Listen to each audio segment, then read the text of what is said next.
परिणाम आता है जो 40 को बढ़ाने से आता है। ये हमारा 120 है और ये हमारा 40 है। सबसे पहले हम आपको इसका मेथड नंबर 1 बताते हैं।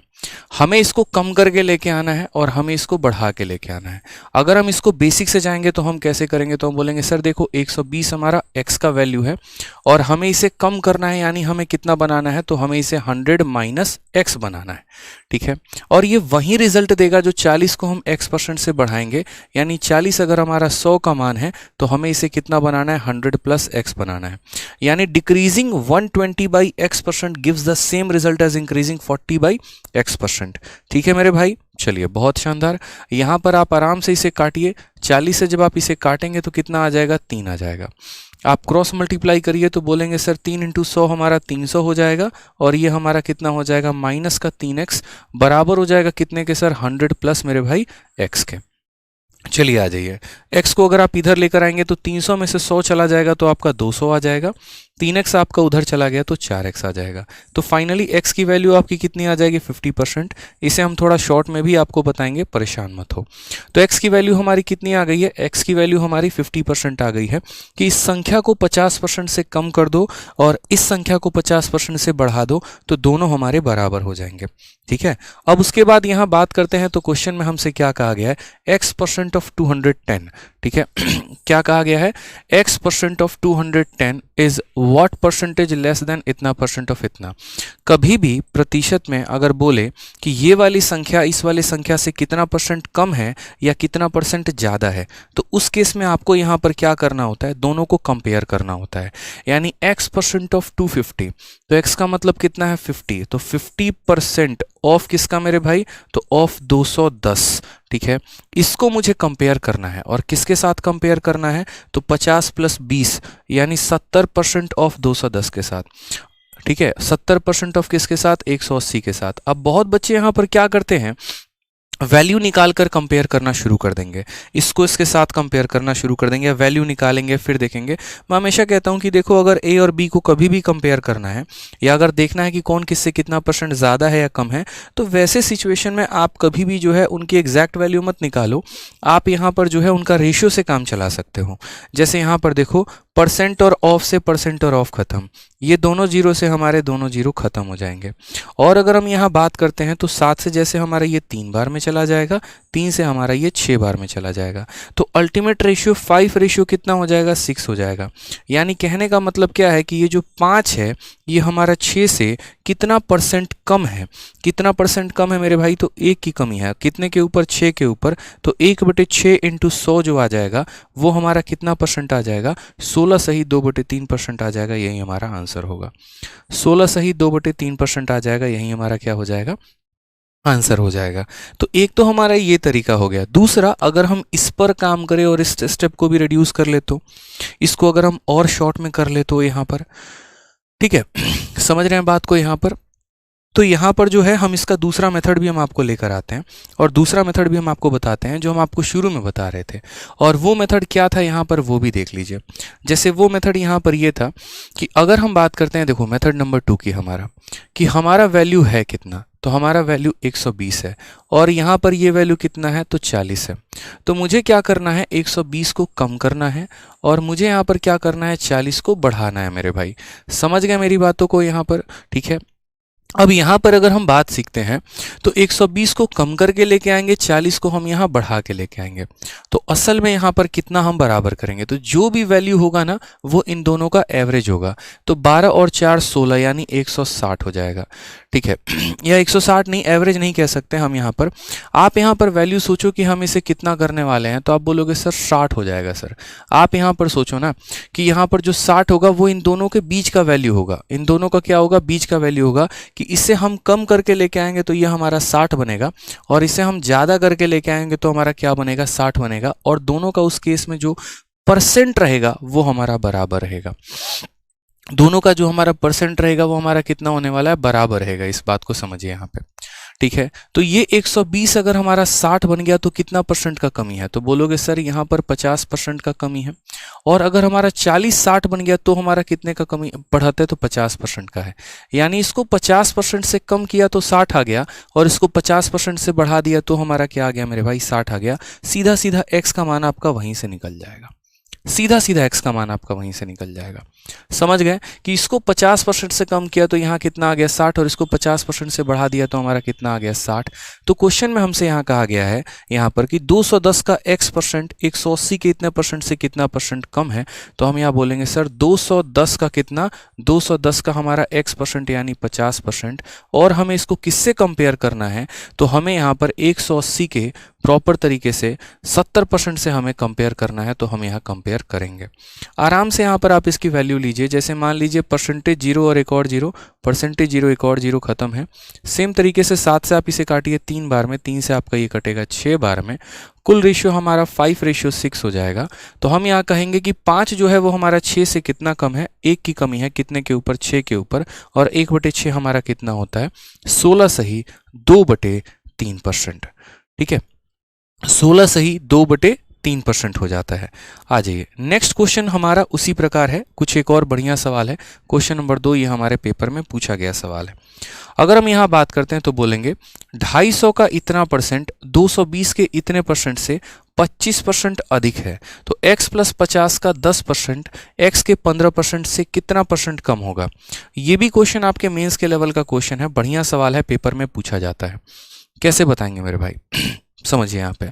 तो अगर हम यहाँ बात करते हैं कि 250 का x + 20% 220 के x% से इतना परसेंट अधिक है, तो सबसे पहले देखो 250 का इतना परसेंट, यानी हम क्या बोलेंगे, तो बोलेंगे सर 250 का x + 20% जो होगा यहाँ पर, ठीक है, वो हमारा 220 के, किसके मेरे भाई, तो 220 के हमारा x% से, 220 के कितने परसेंट से, तो x% से, यानी 250 का x + 20% 220 के x% से, ठीक है, यानी ये वाली वैल्यू इस वाले वैल्यू से 25% अधिक है।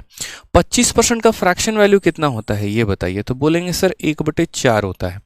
यानी कहने का मतलब क्या है कि इस वैल्यू से ये 25% ज़्यादा है, यानी अगर ये वैल्यू हमारा 4 है तो इससे 1 ज़्यादा, यानी ये हमारा कितना है, तो 5 है। समझ रहे हैं, इससे 25% ये ज़्यादा है, यानी अगर ये 4 है तो ये हमारा कितना हो जाएगा, 5 हो जाएगा। अब यहाँ से आप चाहो तो रेशियो लो, कोई दिक्कत नहीं है। जैसे आपका परसेंट आपके परसेंट को ख़त्म कर देगा, 0 आपके 0 को ख़त्म कर देगा, 5 से अगर हम काटेंगे तो ये 5 बार में कट जाएगा, 2 से अगर आप काटते हो तो प्रॉपर तरीके से 11 बार में कट जाएगा। आप यहाँ पर वैल्यू लीजिए तो बोलेंगे सर 5x + 100, 5 से x में गुना करो तो बोलोगे सर 5x, और 5 से अगर आप 20 में गुना करोगे तो बोलोगे सर 100 आ जाएगा। ठीक है, और 5 से क्यों गुना कर रहे हो, सीधा 10 से गुना कर लो, कारण ये 2 भी तो आपका इधर चला जाएगा ना, तो 2 × 5 10, 10 × x हमारा हो जाएगा 10x, 2 × 5 10, 10 × 20 हमारा हो जाएगा 200, बराबर हो जाएगा मेरे भाई किसके, तो 11x × 1 यानी 11x के। यहाँ से बहुत आसानी से आपका x का वैल्यू आ जाएगा, 11x में से आपका 10x चला गया तो x का मान सीधा कितना आ जाएगा, 200 आ जाएगा। ये हमारा किसका वैल्यू है, x का वैल्यू है। हालांकि x की कोई वैल्यू नहीं होती है, बट फिर भी यहाँ पर x की वैल्यू हमें निकालनी है। ठीक है, क्वेश्चन में क्या कहा गया, तब कहा गया कि 10% of x + 50 is what percentage less than 15% of x, यानी यहाँ पर ये वाली संख्या इससे कितना परसेंट कम है। मैं अक्सर आप लोगों से कहता हूँ कि देखो कभी भी कोई भी वैल्यू किससे कितना परसेंट कम है या ज़्यादा है, अगर आपको वो कंपेयर करना है, ठीक है, तो कभी भी उसको आप क्या किया करो, रेशियो लिया करो। जैसे मानो मुझे बताना है कि ये वाली वैल्यू इस वाले वैल्यू से कितना परसेंट कम है, तो कितना परसेंट कम होने का मतलब पहले हम देखेंगे कि ये वाली वैल्यू जो है इसका रेशियो कंपेयर करो। x की वैल्यू कितना है 200, तो 2 + 100 + 50 कितना हो जाएगा 250।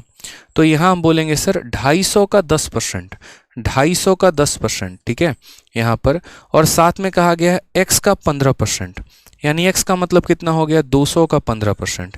और हमें यहाँ पर कंपेयर करना है इन्हीं दो लोगों को मेरे भाई, कि ये वाली वैल्यू इस वाले वैल्यू से जो है वो कितना परसेंट कम है। ठीक है, आराम से आप इनका रेशियो लीजिए, बड़े आसानी से आप इसे सॉल्व कर पाएंगे। अगर आप यहाँ देखेंगे तो आराम से आपके दोनों जीरो इस दोनों जीरो को खत्म कर देगा, परसेंट से परसेंट ऐसे ही खत्म हो जाएगा। 5 से अगर काटोगे तो 3 बार में, 5 से काटोगे तो 5 बार में, यानी यहाँ रेशियो कितना आ गया 5, और यहाँ रेशियो आपका कितना आ गया 6। तो ये जो 5 है ये 6 से कितना कम है, तो बोलोगे 1 की कमी, किससे, यहाँ पर 6 से, और 1/6 हमारा कितना होता है परसेंट के बराबर, तो 16 सही 2/3% के बराबर। समझ गए इस बात को। कितना हो जाता है, 16 से ही 2/3% के बराबर। तो क्वेश्चन में कहा गया था ये वाली वैल्यू इस वाले वैल्यू से 25% ज़्यादा है, तो रेशियो हमने 4 और 5 का ले लिया, सॉल्व किया क्रॉस मल्टीप्लिकेशन से, तो x की वैल्यू हमारी आ गई। ठीक है, और उसके बाद हमने इस वैल्यू को इस वैल्यू के साथ सीधा कंपेयर करके आंसर बता दिया। देखो ये 1/6 सीधा परसेंट में इसके बराबर होता है, ये इतना आपको बेसिक तो पता ही होगा, इतना हम मान के चल रहे हैं। ठीक है, चलिए आ जाइए नेक्स्ट क्वेश्चन। देखिए कुछ हमारे फ्रैक्शंस के क्वेश्चन आते हैं इस तरीके से, ठीक है, जो यहाँ पर हमारे पेपर में पूछा जाता है और हमें लगभग सारी बातों का थोड़ा बहुत ध्यान रखना है। ठीक है, अब इस क्वेश्चन में क्या कहा गया है, यदि किसी भिन्न का जो अंश है, यदि किसी भिन्न का जो अंश यानी न्यूमरेटर है 60% बढ़ जाता है और जो हर है हमारा डिनोमिनेटर 40% बढ़ जाता है, तो परिणामी भिन्न 16/63 हो जाती है, मूल भिन्न हमारी क्या है। ठीक है, कि if the numerator of a fraction is increased by 60% and denominator is increased by 40%, then the resultant fraction is। कभी भी ऐसे सवाल जब आपके पेपर में आते हैं ना, स्पेशली फ्रैक्शन को लेकर, तो या तो आप उन्हें ऑप्शन से चले जाओ या आप बेसिक से जाओगे, तो थोड़ी सी बातों का यहाँ ध्यान रखो। और वो हमारा क्या है, जैसे मान लीजिए हम उस भिन्न को कितना मान लेते हैं, x/y मान लेते हैं। कहा गया है कि भिन्न के जो अंश है उसको 60% बढ़ा दिया गया है। अगर हम न्यूमरेटर को 60% बढ़ा देते हैं, जैसे मान लीजिए हम ही आपको 10% बढ़ा देते हैं, तो इसका मतलब क्या है, इसका मतलब ये है कि आप 100% हैं, 10% हमने आपको बढ़ा दिया, यानी हमने आपको 110% बना दिया। समझ रहे हैं मेरी बात को यहाँ पर। अगर हम आप में 20% बढ़ाते हैं, इसका मतलब क्या, आप 100% है, हमने आपको आपका 120% कर दिया। ठीक है, तो वही बात है यहाँ पर कि अगर ये भिन्न है हमारा, मान लो x है, और इसमें हमने कितना बढ़ा दिया है, 60% बढ़ा दिया है, यानी ये संख्या अपने आप का 160% हो चुकी है।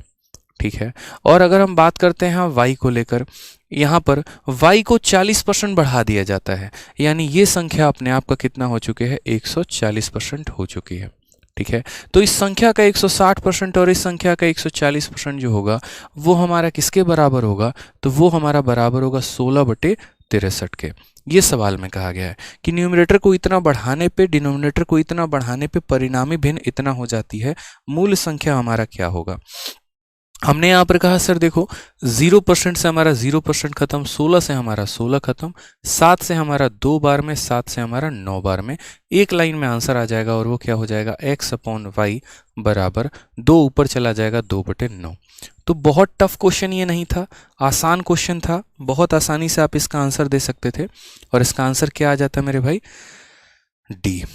ठीक है क्या हो जाएगा मेरे भाई, डी। कोई दिक्कत की बात है यहाँ पर। ठीक है, डी से एक अच्छा सा वोकैब बता दीजिए जल्दी से।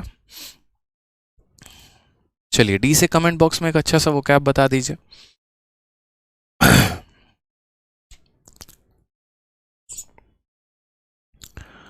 आ जाइए। अब ये क्वेश्चन देखिए रिसेंट में हमारे पेपर में पूछा गया सवाल है, प्रीवियस ईयर का ही आपका क्वेश्चन है, और ऐसे क्वेश्चन आपके पेपर में ज़्यादा आते हैं जो आपके माइंड से काफ़ी ज़्यादा परीक्षा में खेलेंगे।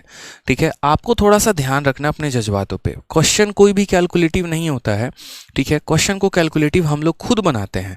ठीक है, और कब बनाते हैं, जब हमारे पास सही अप्रोच नहीं होता है। अब अगर इस क्वेश्चन की हम बात करते हैं तो क्या कहा गया है, with reference to a number, किसी संख्या के संदर्भ में, जो संख्या ग्रेटर देन 1 है, एक से बड़ी है। ठीक है, the difference between itself and its reciprocal is 25% of the sum of itself and its reciprocal. ठीक है, किसी संख्या का मतलब कोई संख्या और उसके रेसिप्रोकल का जो अंतर है वो 25% है, किसके, उस संख्या और उसके रेसिप्रोकल के सम के। यानी जो डिफरेंस है ना वो सम का 25% है। वो सम का मेरे भाई कितना है, तो 25% है, हमारे सवाल में ये कहा गया है। Then by how much percentage correct to 1 decimal is the 4th power of the number greater than its square. ठीक है, यानी यहाँ पर उस संख्या का 4th पावर जो है उस संख्या के 2nd पावर से कितना % ज़्यादा है, ये पूछा गया है। बढ़िया तगड़ा लेवल का क्वेश्चन है। बच्चों को लगेगा कि पता नहीं कितना कैलकुलेटिव है, बट यकीन मानिए बहुत ज़्यादा कैलकुलेशन इसमें नहीं है। मान लीजिए हम उस संख्या को मानते हैं x with reference to number greater than 1, वो संख्या हमारी कितनी हो जाएगी, तो x हो जाएगी। ठीक है, तो कहा गया है कि x और x का जो रेसिप्रोकल है, ठीक है, वो x और x के सम का कितना % है। तो यहाँ पर इसका जो x और x का डिफरेंस जो है ये इसका 25% है और ये 25% का फ्रैक्शन वैल्यू कितना होता है 1/4। यानी कहने का मतलब अगर इनकी वैल्यू 4 है तो इसकी वैल्यू कितनी हो जाएगी 1 हो जाएगी। यही तो सवाल में कहा गया है कि जो ये डिफरेंस वाला पार्ट है ना वो सम का 25% है। यही बोला गया है greater than 1 difference between itself, यानी वो खुद और उसके रेसिप्रोकल का अंतर, खुद और उसके रेसिप्रोकल का अंतर, खुद और उसके रेसिप्रोकल के सम का 25% है। ये बात यहाँ पर। अब जैसा कि आपने कॉम्पोनेंटो एंड डिविडेंडो पढ़ा अलजेब्रा में, हमने पढ़ाया किस दिन के लिए पढ़ाया था, आज ही के दिन तो हमने पढ़ाया था ना। कभी भी कोई भी संख्या अगर a माइनस पी और a प्लस बी के फॉर्मेट में होती है तो हम उसमें क्या लगाते हैं, कॉम्पोनेंटो एंड डिविडेंडो लगाते हैं। आप बताइए यहाँ पर इसको हम ऐसे भी तो लिख सकते हैं ना, अगर हम बात करते हैं थोड़ा इंटरचेंज करें न्यूमरेटर डिनोमिनेटर को, तो प्लस वाले वैल्यू को हम ऊपर पहुँचा देते हैं, ठीक है, और माइनस वाले वैल्यू को हम नीचे पहुँचा देते हैं। बस आपके अंडरस्टैंडिंग के लिए मैं ये काम कर रहा हूँ। तो ये भी हमारा पलटी हो जाएगा कि नहीं हो जाएगा, बताओ यहाँ पर हो जाएगा ना मेरे भाई, ठीक है। इसी को हमने रिवर्स मार दिया, ट्विस्ट मार दिया यहाँ पर। तो हम ऐसा भी कर सकते हैं, शुरू में ही हम ऐसा लिख सकते हैं कि सर जो इसका डिफरेंस है ना वो इसके सम का 25% है, यानी यहाँ पर 1 पार्ट है। अब कॉम्पोनेंडो एंड डिविडेंडो के नियम के अनुसार आपको अच्छे से पता है कि अगर कॉम्पोनेंडो में क्या करते हैं, सबसे पहले दोनों को जोड़ देते हैं, दोनों को जोड़ देते हैं तो 1/x और -1/x हमारा खत्म हो जाता है। तो ऊपर x + x कितना आ जाएगा, 2x आ जाएगा। और डिविडेंडो में क्या हो जाता है, दोनों को घटा देते हैं, तो x में से x खत्म, 1/x हमारा कितना हो जाएगा, 2/x हो जाएगा। बराबर होगा, दोनों को जोड़ देते हैं तो 4 और 1 5, और दोनों को घटा देते हैं तो हमारा हो जाएगा 3। 2 से हमारा 2 खत्म। ये हमारा x जब ऊपर चला जाएगा तो x² की वैल्यू कितनी आ जाएगी, 5/3 आ जाएगी। अभी सवाल आपका यहीं पर ख़त्म नहीं हुआ है दोस्त, ठीक है, सवाल बिल्कुल भी ख़त्म नहीं हुआ है। हालांकि आंसर 2/3 66.7 यहीं से आ गया है, लेकिन अभी हम इसे थोड़ा सा भी आगे एक कदम और लेकर चलेंगे, ठीक है। तो हमारा x² का मान आ गया। क्वेश्चन में हमसे क्या कहा है, तो क्वेश्चन में हमसे यहाँ पर ये कहा है how much percentage is 4th power of number greater than its square. यानी कहने का मतलब इस संख्या का जो 4th पावर है इसके स्क्वायर से कितना % ज़्यादा है। इसका 4th पावर निकालिए, इसका स्क्वायर निकालिए और बताइए ये इससे कितना ज़्यादा है। मैं हमेशा आप लोग को कहता हूँ कि आप DI पढ़ेंगे, आप अलग अलग टॉपिक पढ़ेंगे, जितने भी आप टॉपिक पढ़ेंगे कभी भी हमेशा वहाँ ऐसा सवाल आता है ये इससे कितना ज़्यादा है, ये इससे कितना कम है। वैसे केस में आप उन्हें कंपेयर करना सीखो, हमेशा कंपेयर करना सीखो बस। तो यानी इसका 4th पावर इसके 2nd पावर से कितना ज़्यादा है, तो इन्हें कंपेयर करो, यानी आप इनका रेशियो लो। तो रेशियो लोगे तो इसका मतलब इसका रेशियो कितना हो जाएगा, x² और 1 का। x² की वैल्यू कितनी है, तो 5/3 है, और यहाँ पर 1 हमारा रेशियो है। अगर हम फर्दर करें तो भाई रेशियो कभी भी बट्टे में नहीं होता है, कभी बट्टे में नहीं होता है। तो हम इसमें क्या करेंगे, 3 से मल्टीप्लाई, तो ये हमारा 5 और किसका रेशियो बन जाएगा, 3 का। यानी कहने का मतलब है कि ये जो हमारा 5 है ये हमारे 3 से कितना ज़्यादा है, कितना ज़्यादा है दोस्त, 2 ज़्यादा है। और किससे ज़्यादा है, 3 से। 1/3 33%, तो 2/3 66.7% हमारा करेक्ट आंसर हो जाएगा। समझ गए, कोई दिक्कत की बात। तो इसका करेक्ट आंसर आ जाएगा C, और C फॉर क्या हो जाता है, C फॉर हो जाता है हमारा काजोल। काजोल का मतलब वो काजोल नहीं जो आपके विचार में आ रहा है, काजोल का मतलब हो जाता है फ्लैटरी, चापलूसी, ठीक है। हाँ, अच्छे अच्छे सिनोनिम भी है काजोल के, बता दें देखो अच्छे अच्छे पेपर में पूछे जाता है, काजोल हो गया, कोवैक्स हो गया, ठीक है, फ्लैटर हो गया, ठीक है, और हो जाता है आपका बूट लिकर भी इसे हम कहते हैं, जो चापलूसी करते हैं। तो ये सारे के सारे शब्द होते हैं, और किसके लिए होते हैं, तो चापलूस शब्द के लिए होते हैं, जो हमेशा लोगों की चापलूसी करते रहता है। पेपर में सारे शब्द आते हैं ठीक है। चलिए, तो क्लियर हुआ ये सवाल आपका, अच्छे लेवल का क्वेश्चन है, अंडरस्टैंडिंग हिला के रख देगा। लेकिन हमें ध्यान रखना है कहाँ हमने कहीं पर कोई कैलकुलेशन किया है, बहुत मिनिमम कैलकुलेशन में हमने इस क्वेश्चन को सॉल्व कर लिया, और पेपर में हमारे अप्रोच ऐसे ही रहने चाहिए। अब एक चीज़ देखो यहाँ पे, एक ऐसा क्वेश्चन आजकल आपके पेपर में बहुत ट्रेंड में करता है, और ये प्री नहीं है, ये आपका मेंस में आता है क्वेश्चन। देखिए मैंने आपको पहले ही कहा है कि हम मेंस में आपको मेंस लेवल का ही पढ़ाएंगे सर, ठीक है। अगर आप मुझसे उम्मीद करते हैं कि मैं प्री लेवल का पढ़ाऊँ तो बहुत मुश्किल होगा मेरे लिए भाई। कारण यूँ है कि 50 क्वेश्चन के माध्यम से मुझे आपको कंप्लीट मेंस का एक ब्लूप्रिंट देना है, कंप्लीट एक स्ट्रक्चर देना है, पेपर में आता कैसे है, और इतना तो है कि आप बहुत कुछ पढ़ कर आए हैं। तो मेरा रोल वहाँ से शुरू होगा कि आपका समझ लीजिए कि 50% काम काम हो रखा है वहाँ से हम आपको 90% पे लेके जाने वाले हैं। ठीक है, तो थोड़ा सा आपको रिवाइज अपने एंड से करना पड़ेगा, बाकी जितनी चीज़ें हम करा रहे हैं इसको अच्छे तरीके से पढ़ने पड़ेगी। अब ये क्वेश्चन ऐसा आपके पेपर में बहुत ज़्यादा आता है, ए हमारा बी से इतना % कम है ज़्यादा है, बी हमारा सी से इतना कम है ज़्यादा है, सी हमारा सी से इतना कम है ज़्यादा है, डी हमारा इतना कम है ज़्यादा है। तो ऐसे सवालों को हम कैसे करेंगे, इनके लिए मैंने एक बहुत ही शानदार कंसेप्ट निकाला है, बस मेरी बातों को आप बड़े ध्यान से सुनिएगा। ठीक है,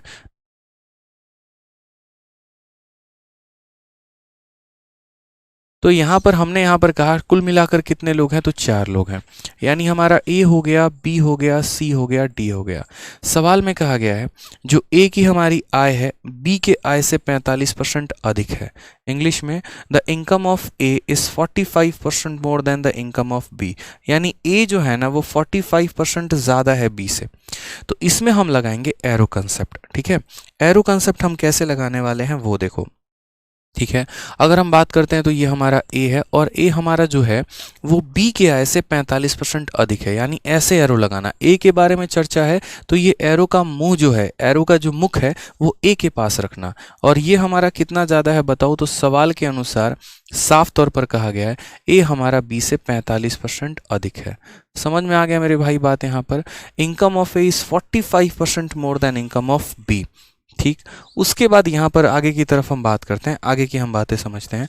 आगे हमसे क्या कहा गया है, the income of C is 60% less than sum of income of A and B, यानी अगर हम बात करते हैं तो सी का जो इनकम है हमारा, साफ लफ्ज़ों में यहाँ पर कहा गया है कि सी की जो आय है ए और बी के आय के योगफल से 60% कम है, यानी ए और बी का जो भी आपका योगफल आएगा इससे मेरे भाई ये कितना कम है, तो इससे ये हमारा 60% कम है, हमसे ये कहा गया है।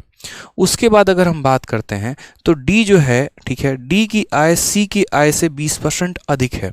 अगर हम यहाँ पर चर्चा करें डी के बारे में तो जो डी का आय है वो सी के आय से जो है, डी की आय सी के आय से 20% अधिक है, ये हमारा 20% ज़्यादा है, हमसे ये कहा गया है। ठीक है, यदि बी और डी के बीच के आय का अंतर 13,200 है तो सी का जो आय है वो ज्ञात करिए, सी का आय हमारा कितना होगा।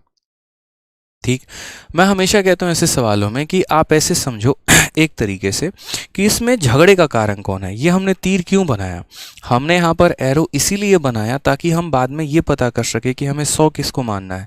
बहुत बच्चे यहाँ पर क्या करते हैं कि कुछ इस प्रकार से सवाल लिखते हैं, पहले ए और बी के रिलेशन से ए और बी का रेशियो लिख देंगे, फिर बी और सी के रिलेशन से बी सी का रेशियो लिखते हैं, सी डी में इसका रेशियो लिखते हैं, वो रेशियो में ही उलझ के रह जाते हैं। और ऐसे में क्या होता है, समय बहुत ज़्यादा निकल जाता है। हमें सीखना है स्मार्ट अप्रोच ताकि हमारा सिलेक्शन हो। तो हमें इसमें क्या करना है, एरो वाला कंसेप्ट लगाना है। अब इसमें देखो कि सबसे पहला एरो किसने चलाया था, तो सबसे पहला एरो बी ने ए पर चलाया, फिर ए और बी ने मिलकर सी पे चलाया और सी ने अटैक मारा है डी पे, यानी झगड़े की शुरुआत किससे हुई है, तो झगड़े की शुरुआत बी से हुई है। तो जो झगड़े का कारण बनेगा ना हम उसी को 100 मानेंगे, जो झगड़े का कारण बनेगा हम क्या करेंगे, उसी को 100 मानेंगे। ठीक है, इससे हमारा काफ़ी मदद मिलेगा। आप प्रीवियस ईयर के कोई भी क्वेश्चंस को लगा के देखना, इस मेथड से आपको बहुत हेल्प मिलेगी। यानी कहने का मतलब यहाँ पर क्या है, तो कहने का मतलब मेरे भाई यहाँ पर यह है कि हमें बी को कितना मानना है, तो हमें बी को 100 मानना है। अगर हम इसे 100 मानते हैं तो 45 ज़्यादा, यानी ये हमारा कितना हो जाएगा, तो 145 हो जाएगा। ठीक है, अब इनसे 60% कम है। अब 60% कम है यानी हम ऐसा कह सकते हैं कि इसी का ये 40% है।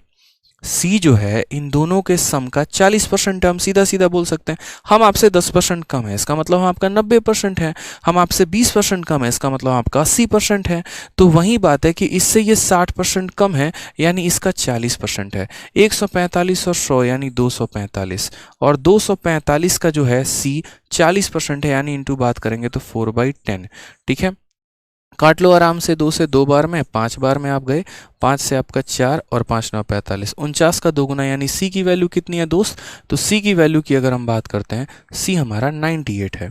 समझ गए, यहाँ पर सीधा का सीधा 245 का यहाँ पर 40% हो गया, यानी 4/10। तो हम यहाँ बोलेंगे सीधा सर 98 हो गया हमारा सी। ठीक है। अब उसके बाद यहाँ कहा गया है कि इससे ये 20% ज़्यादा है। कई बार हमने आपको पढ़ाया है, ठीक है। और क्या पढ़ाया, किसी भी संख्या का अगर 10% निकालना है, इसको 10 से भाग कर दो। तो यहाँ पर 98 का 10% 9.8 होता है। तो 20% अगर ज़्यादा है, यानी इसका 20% कितना होगा, 9.8 का 2 गुना 19.6 होगा। कितना होगा, 19.6। इसमें आप 19.6 जोड़ दीजिए तो 117.6 आ जाएगा। थोड़ा सा अपने कैलकुलेशन में रफ्तार रखेंगे, नहीं तो पता चलेगा एमटीएस का पेपर दे रहे हैं और एमटीएस में भी ऐसे सिलेक्शन नहीं होने वाला है। सीधा 20% निकालना है तो उसका 20% 19.6, 19.6 जोड़ोगे तो 117.6 हमारा आ जाएगा। ठीक है। अब क्वेश्चन में यहाँ पर बात करते हैं दिया क्या है।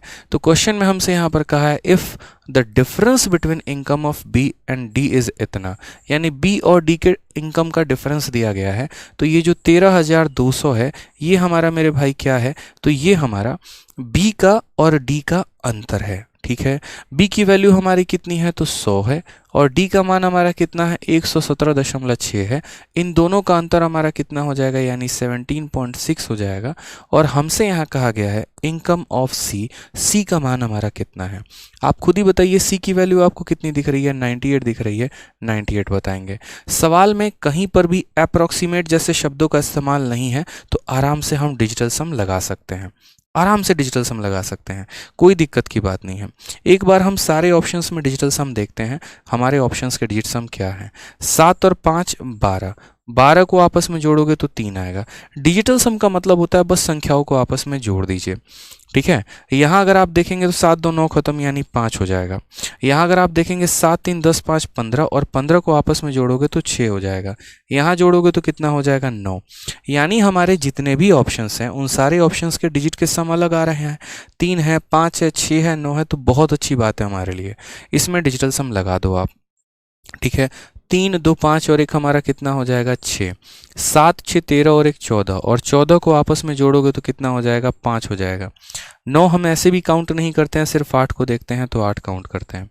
आपको भी अच्छे से पता है कि जब भी डिजिटल सम कैलकुलेट कर रहे होते हैं और नीचे हमारा 5 आ जाता है ना, तो हम ऊपर और नीचे 2 से गुना करते हैं। यानी ऊपर और नीचे किससे गुना करेंगे, 2 से गुना करेंगे, तो 2 से गुना हमने कर दिया। अब यहाँ पर क्या हो जाएगा, 8 इंटू 6 48, 48 इंटू 2 हमारा कितना हो जाएगा, 96, और नीचे हमारा हो जाएगा 10। यहाँ पर डिजिटल सम में कभी भी 9 को नहीं लेते हैं, यानी 6/1 मतलब डिजिटल सम 6 है, तो ऑप्शन नंबर बी जो है करेक्ट आंसर आएगा। थोड़ा थोड़ा जो है आप यहाँ से अपने हिस्से की चीज़ें निकालते रहेंगे ना, तो आपको फ़ायदा होगा। बाकी इसमें एक और हम शॉर्ट अप्रोच लगा सकते थे, और वो यहाँ पर ये लगा सकते थे कि जो ये हमारा 98 है, ये हमारा 7 का मल्टीपल है, और यहाँ कोई भी ऐसा संख्या नहीं है, देखो जैसे यहाँ पर कि ये 7 से कट जाए, मतलब ये संख्या इसको काट रहा है। समझ रहे हो मेरी बात को। जैसे यहाँ पर क्या हो जाएगा ये हमारा 7 का मल्टीपल है, तो हमारे ऑप्शन जो होंगे वो 7 का मल्टीपल होगा। एक ही ऑप्शन ऐसा है जो 7 से कट रहा है, 7 एकम 7, 7 पचे 35, तो ऑप्शन नंबर बी को भी हम मल्टीपल के आधार पर आंसर दे सकते हैं। तरीके कई सारे हैं। ठीक है। आप यूनिट डिजिट के भी आंसर दे सकते हो, मल्टीपल के आधार पर दे सकते हो, डिजिटल सम के आधार पर दे सकते हो।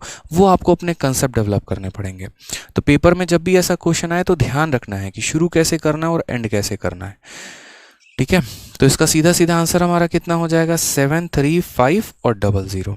ऐसे ही ज़बरदस्त क्वेश्चंस देखो, मैंने कहा ना 50 सेलेक्टिव क्वेश्चन हम आप लोगों को क्लास में करवाने वाले हैं, जो स्पेशली आपके मेंस ओरिएंटेड होंगे, जो आपके लेवल को बढ़ाएंगे। ठीक है। और उसके बाद 100 क्वेश्चन की प्रैक्टिस शीट विद सॉल्यूशन देंगे आपको आपके बैच में, ताकि वो जो है आपको और ज़्यादा फायदा पहुँचाए। ठीक है भाई। एक बच्चा पूछता है सर क्लास रिकॉर्डेड है क्या। मेरे भाई रिकॉर्डेड लग रहा है आपको, बताइए। मतलब तसल्ली से पढ़ा रहे हैं भाई साहब, हैं, तो वो आपको मज़ा नहीं आ रहा है ना, बिल्कुल भी अच्छा नहीं लग रहा है।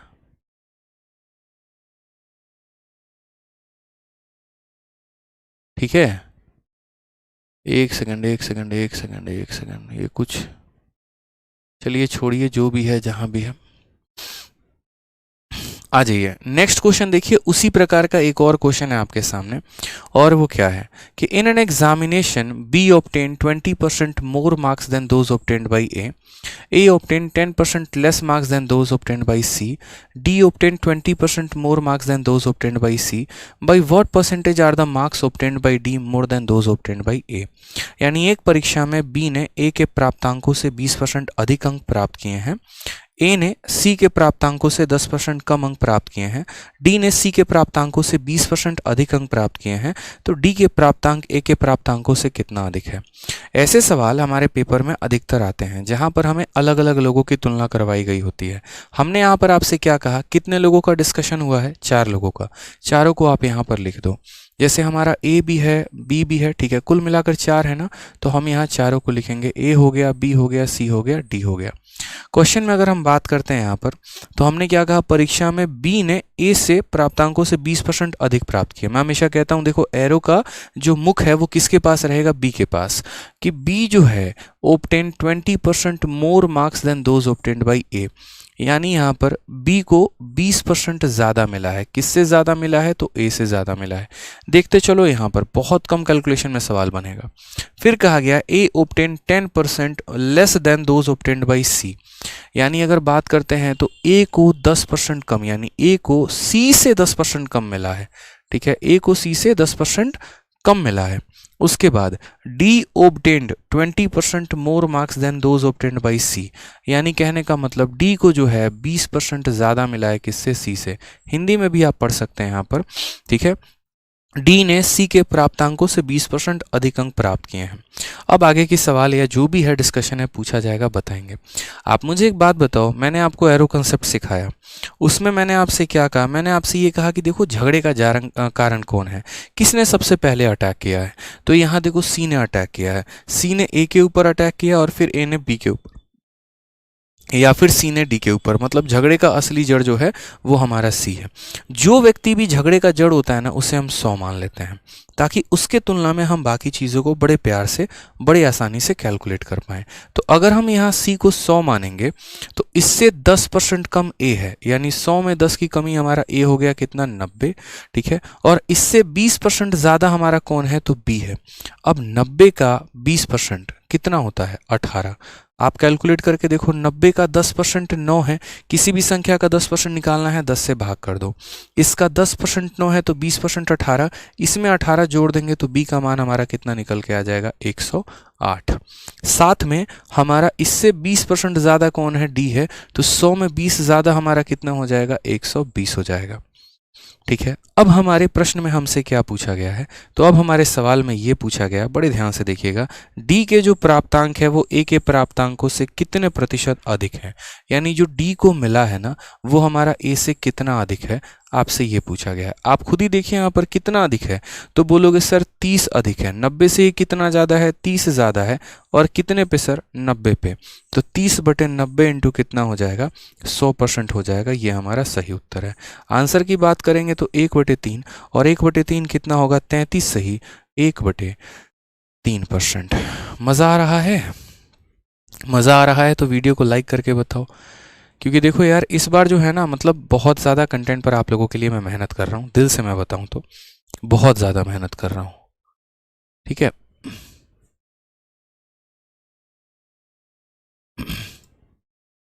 ठीक है, तो बस मेहनत है और इतनी है कि आप लोगों को बस बेहतर कंटेंट देना है, अच्छा कराना है, ताकि आप लोग का बढ़िया तरीके से लाइन वाइज सिलेक्शन हो सके, रैंक वाइज सिलेक्शन हो सके, ठीक है।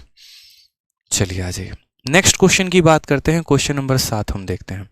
क्वेश्चन नंबर 7 भी हमारा इसी तरीके से है, बढ़िया क्वेश्चन है। यहाँ पर ये देखिए, आपको लगेगा कि आप इसे बना पाएंगे, लेकिन आपको थोड़ा सा मुश्किल आएगा, और इससे हम अभी थोड़ा सा होल्ड पे रखेंगे। इसको हम एकदम लास्ट में थोड़ा सा डील करेंगे, ताकि एकदम टफ ना चीज़ें हो जाएं, थोड़ी बीच में आसान भी रहें। बाकी क्वेश्चन है दमदार आपका, ये थोड़ा सा हम इसे होल्ड पे करेंगे।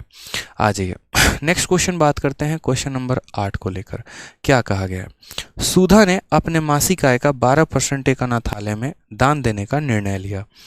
दान देने के दिन उसने अपना निर्णय बदल दिया और 4800 रुपये दान दिया, जो उसके द्वारा पूर्ण में सोची गई राशि का 80% था, तो उसका मासिक आय का 27% ज्ञात करिए कि मासिक आय का जो हमारा 27% है वो हमारा कितना है।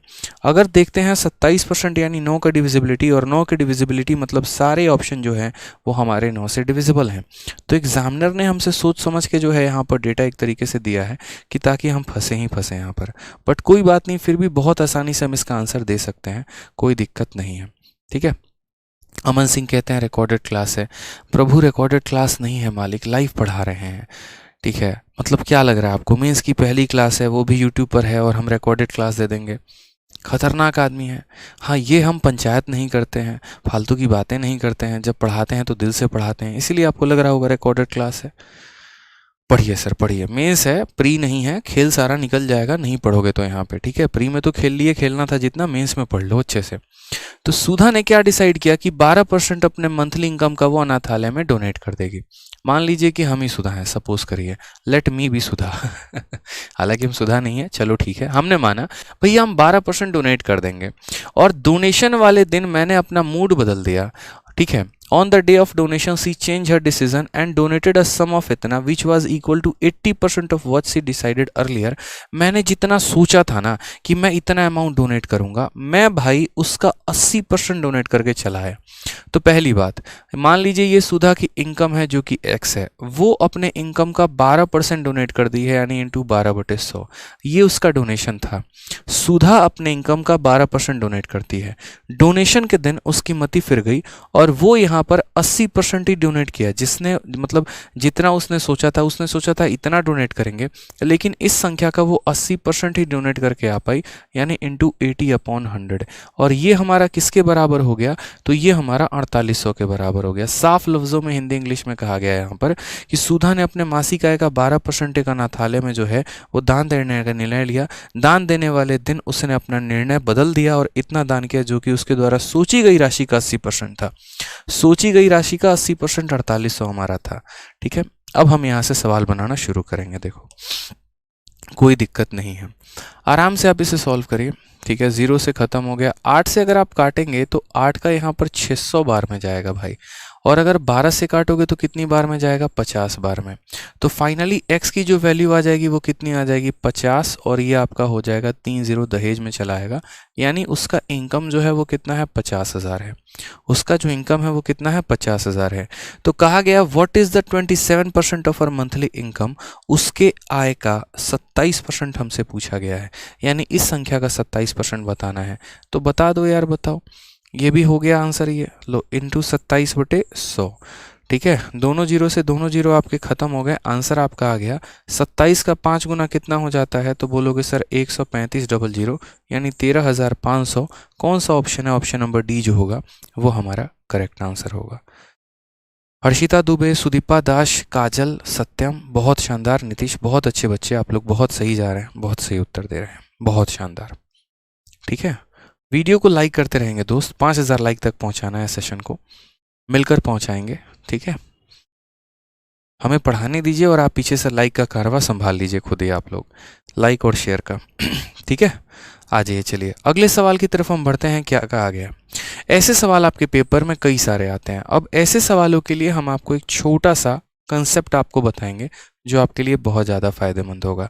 क्या कहा गया है, जब एक वस्तु की कीमत में 25% कम कर दिया जाता है तो इसकी बिक्री x% से बढ़ जाती है।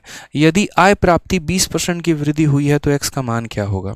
अब जीवन में इस बात को ध्यान रखना, जितने भी आप कंसेप्ट पढ़ते हैं परसेंटेज में, जितने भी कंसेप्ट पढ़ते हैं, जहाँ पर कोई एक पर्टिकुलर संख्या जो है वो दो संख्याओं के प्रोडक्ट पर डिपेंड करती है, दो संख्याओं के प्रोडक्ट पर। मैं दोबारा से कह रहा हूँ, मेरी बात को समझिएगा।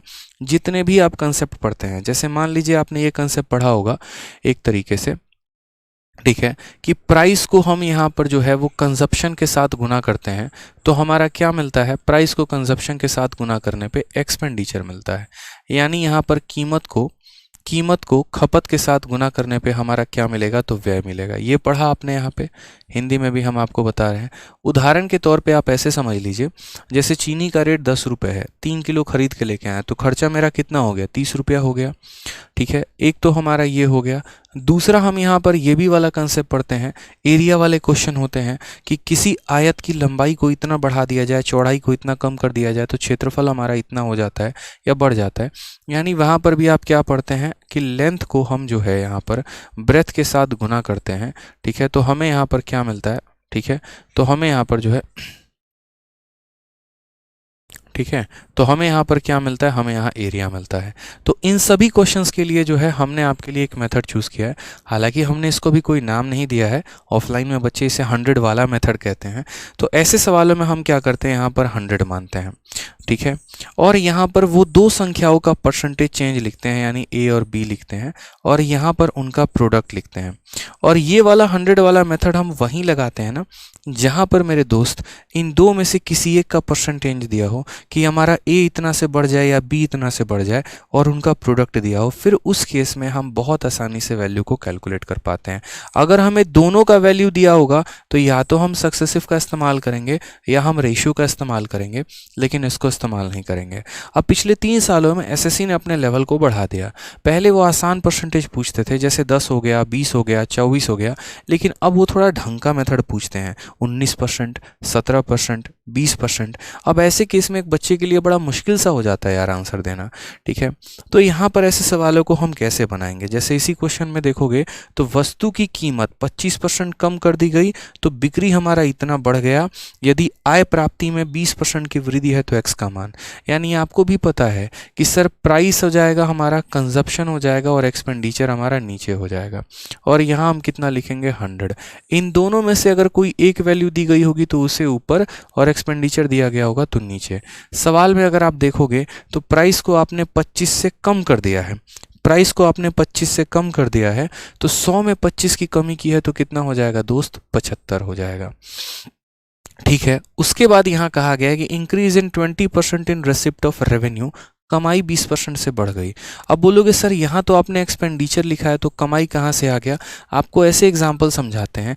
मान लीजिए एक टिकट का दाम 2 रुपये है और मैंने 5 टिकट बेचे हैं, तो मेरी कमाई कितने की हुई, 10। और वो कमाई को हम कहाँ लिखेंगे, नीचे, यानी वो रेवेन्यू नीचे लिखा जाता है। तो वही बात है कि हमारा रेवेन्यू कितने से बढ़ गया, 20 से, तो 100 में हमने 20 बढ़ा दिया तो कितना हो गया, 120, ठीक है।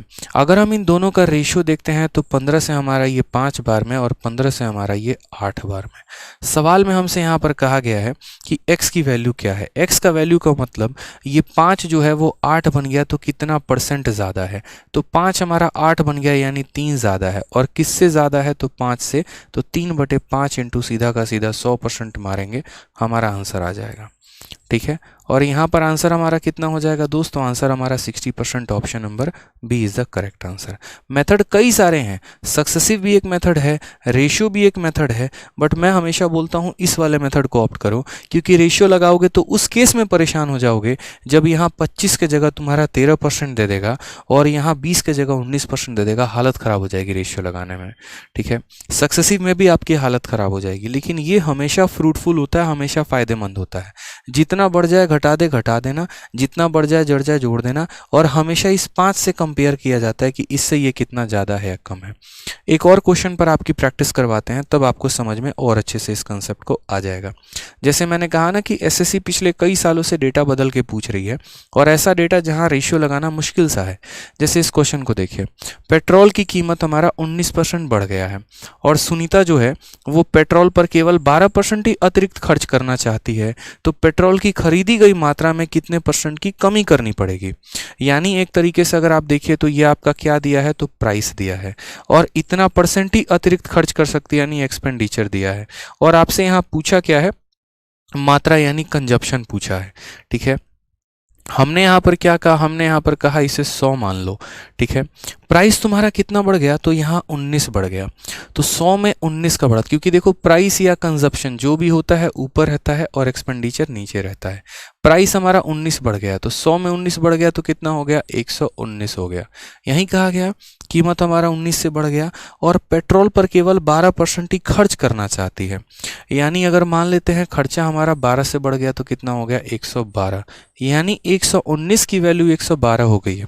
कितने का कमी हुआ है दोस्त बताना ज़रा। तो बोलोगे सर देखिए कितने का कमी हुआ है, तो 7 का कमी हुआ है, 7 का कमी। और कितने के ऊपर हमेशा 119 के रेस्पेक्ट में ही आंसर देना है, तो 7/19 इंटू 100% ये हमारा करेक्ट आंसर है, परीक्षा में पूछा जाता है। तो क्या बोलेंगे 700/119%। ठीक है 700/119%। आप डिवाइड कर लीजिए आराम से 700 को किसके साथ, 119 के साथ। ठीक है 119 का 5 गुना आपको कितना आ जाएगा, 595 आ जाएगा, 105 बचेगा, दशमलव लगा देंगे तो 1050 हो जाएगा, और लगभग लगभग 5.6 के करीब में आपका जाएगा। ठीक है 595 सही लिखा हमने, 105 1005 हो गया, मतलब नियर अबाउट आपका जो जाएगा वो आपका आंसर जाएगा 6% के करीब में, निकटतम पूर्णांक 5.67 ऐसे करके आएगा, जिसको हम कितना बोलेंगे, 6% बोलेंगे, ये हमारा करेक्ट आंसर होगा। क्योंकि जब हम नियरेस्ट की बात करते हैं ना, तो हम इसे राउंड ऑफ कर देते हैं। आप यहाँ पर करो ना, ठीक है 119 को फर्दर आप करो, 6 नहीं, आप यहाँ पर देखो, जैसे मानो 7 से करो, 9 से 63 का 3, 4 7 7 से 13, ठीक है 8 यहाँ पर, ये अगर हम 8 बार में करते हैं कुल मिलाकर 952, यानी 5.8 के करीब में जाएगा। 5.8 के करीब में जाएगा तो उसे हम आराम से 6% कह सकते हैं। ठीक है, तो बहुत ही कम कैलकुलेशन करना पड़ता है, कब, जब हमारे कंसेप्ट जो होते हैं वो क्लियर होते हैं। ठीक है, आ जाइए एक और क्वेश्चन देखिए, कुछ इस प्रकार का सवाल आपके परीक्षा में पूछा जाता है। क्या कहा गया सवाल में, जरा देखिए। तो क्वेश्चन में कहा गया रेनू अपने आय का 20% बचाती है, अगर उसका खर्च 20% से बढ़ जाता है और आय में 19% की वृद्धि हो जाती है, 29% की, तो बचत में वृद्धि कितने की होगी। पिछले 3 सालों से एक क्वेश्चन ऐसा है जो हर साल भटक रहा है परीक्षाओं में, और वो यहाँ पर ये है इनकम एक्सपेंडिचर और सेविंग। इनकम एक्सपेंडिचर और सेविंग, यानी कहने का मतलब यहाँ पर यह है कि हमारा एक्सपेंडिचर इतने से बढ़ा दिया, सेविंग इतने से बढ़ा दिया, इनकम इतने से बढ़ा दिया या कम कर दिया, बताओ चेंजेस क्या आएगा। और मैं तब से ये बात कहता चला हूँ, जब एसएससी ने पहली बार चेंज किया था, टीसीएस जब आई थी 2018 में, तब से मैंने ये बात कहा था कि देखो यार ऐसे सवालों में है ना, आप एलिगेशन लगाओ जल्दी बन जाएगा। समझ रहे हैं मेरी बातों को यहाँ पर, क्योंकि देखो आप इस बात को समझो कि एक मेंस उसी स्टूडेंट का क्वालिफाई हो पाता है, उसी स्टूडेंट के बहुत अच्छे नंबर आ पाते हैं जिसके पास मल्टीपल अप्रोचेज होते हैं। क्योंकि उसके क्या हो जाता है कि सवाल देखते उसको पकड़ में आ जाता है, यार ऐसे नहीं बनाना, ऐसे बनाना है, ऐसे बना दिया तो समय ज़्यादा चला जाएगा। तो 2 बार 3 बार पेपर आउट होने से बेहतर है पहली बार में ही अपनी गलतियों को सुधार लिया जाए, और पहली बार में ही जो उस सवाल का बेस्ट अप्रोच हो सकता है वो सीखा जाए, ताकि उससे हमारे नंबर ऑफ अटेम्प्ट बढ़ सकें। अब इस बार के मेंस में अगर हम बात करें तो 60 मिनट के अंदर 60 सवाल कर रहे हैं, 30 मैथ 30 रीजनिंग, यानी रफ्तार गोली की तरह होनी पड़ेगी आपके पास, और कंसेप्ट भी उस तरीके से। ऐसा कोई क्वेश्चन या ऐसा कोई कंसेप्ट मत चूज कर लेना कि आगे जाके कैलकुलेशन में उलझ जाओ और सवाल बना ही ना पाओ। तो कभी भी ऐसा जो क्वेश्चन आता है पेपर में ना, तो उनमें हम एलिगेशन का यूज़ करेंगे। और एलिगेशन कहाँ पर लगाते हैं, एलिगेशन वहाँ लगाते हैं जहाँ पर भी कोई भी क्वांटिटी किसी 2 क्वांटिटी से मिलकर बनी होती है। जैसे अगर आप अपने इनकम को मानिए तो आपका इनकम जो है वो एक्सपेंडिचर और सेविंग 2 लोगों से मिलकर बना है, वहाँ एलिगेशन लग सकता है। तो उसमें हम कैसे लिखेंगे, तो उसमें हम ऐसे लिखेंगे कि इनकम का जो भी इंक्रीज या डिक्रीज होगा उसे हमने क्या लिख दिया यहाँ पर, जो भी इंक्रीज या डिक्रीज होगा। एक्सपेंडिचर का हमारा जो भी इंक्रीज या डिक्रीज होगा वो हम यहाँ लिख देंगे। सेविंग का हमारा जो भी इंक्रीज या डिक्रीज होगा वो हम यहाँ लिख देंगे। और यहाँ पर नीचे क्या लिखेंगे, इन दोनों का रेशियो, यानी एक्सपेंडिचर और सेविंग का मेरे भाई क्या लिख देंगे, रेशियो लिख देंगे। बच्चा यहाँ पर कंफ्यूज ये हो जाता है, उसको इंक्रीज और डिक्रीज में और रेशियो में फ़र्क ही नहीं समझ में आता है। मेरे भाई जितने % का इंक्रीज होगा वो यहाँ लिखना है, और यहाँ जो उसका एक्सपेंडिचर होगा वो यहाँ लिखना है। इसके ऊपर 3 सवाल प्रैक्टिस करवाएंगे तब आप लोग अच्छे से समझेंगे। अब जैसे जैसे डेटा दिया जाएगा ना वैसे वैसे हम यहाँ उड़ाते जाएंगे। तो रेनू जो है 20% सेव करती है, ये इंक्रीज है कि डिक्रीज है, कुछ भी नहीं है, मात्र सेविंग के बारे में बताया गया है कि वो बेचारी 20% अपने आय का बचा रही है। यानी ऐसे समझिए कि वो कितना बचा रही है, 20%। अगर 100 रुपए में वो 20 रुपए बचा रही है तो वो खर्चा कितना कर रही है, तो वो खर्चा हमारा 80 कर रही है। तो यहाँ से इनकी वैल्यू हमने लिख दी। 20% बचाने का मतलब 20 रुपये बचाना, 80 रुपये खर्च करना। अब आगे का डेटा पढ़ो। इफ फॉर एक्सपेंडिचर यानी खर्चे को आप बढ़ा देते हैं 20% से, खर्चा अगर आप 20% से बढ़ा देते हैं, यानी ये एक्सपेंडिचर का इंक्रीज और डिक्रीज कितना बढ़ा दिया आपने, 20 से, तो यहाँ पर आप उसको 20 लिख दीजिए। ठीक है, इनकम को हमने बढ़ा दिया कितने से, 29 से, तो इनकम को हम कहाँ लिखेंगे, यहाँ पर, कि इनकम को हमने कितना बढ़ाया, तो 29 से, तो वो हमने यहाँ लिख दिया। ठीक है, उसके बाद कहा गया सेविंग इंक्रीज होगा कि डिक्रीज होगा, जो भी होगा कितना होगा उसको हम मेरे भाई यहाँ पर लिख देते हैं, सेविंग का जो भी है वो यहाँ लिख दो x। बन गया सवाल यार। ठीक है, कहाँ कुछ टफ था, कुछ भी तो टफ नहीं था। अब आप एलिगेशन में जानते हैं कि एलिगेशन में हमें सॉल्व कैसे करना होता है। पहली बात तो इन दोनों का रेशियो ले लो आप यहाँ पर, तो 1 हो जाएगा और यहाँ कितना हो जाएगा, 9 हो जाएगा। अब यहाँ भी सॉल्व करने के तरीके हैं, ठीक, और वो तरीका कैसा है वो समझो। एलिगेशन में कभी भी बड़ी वैल्यू छोटी को घटाती है। 29 में से 20 को घटाओ, कितना आएगा, 29 माइनस 20 यानी 9 आएगा। कितना आएगा मेरा भाई, 9 आएगा। अब यहाँ देखो, एक का मान हमारा कितना है, तो 9 है। एक अपने आप को 9 गुना बना रहा है, तो 9 अपने आप को कितना गुना करेगा, तो 9 का 9 गुना हमारा 81 हो जाएगा। 29 में से 9 माइनस कर दिया तो ये आ गया हमारा, कितना आ गया मेरे भाई, 20। ठीक है, इंक्रीजेस बाय इतना, इनकम इंक्रीजेस बाय इतना, सेविंग इंक्रीज बाय इतना।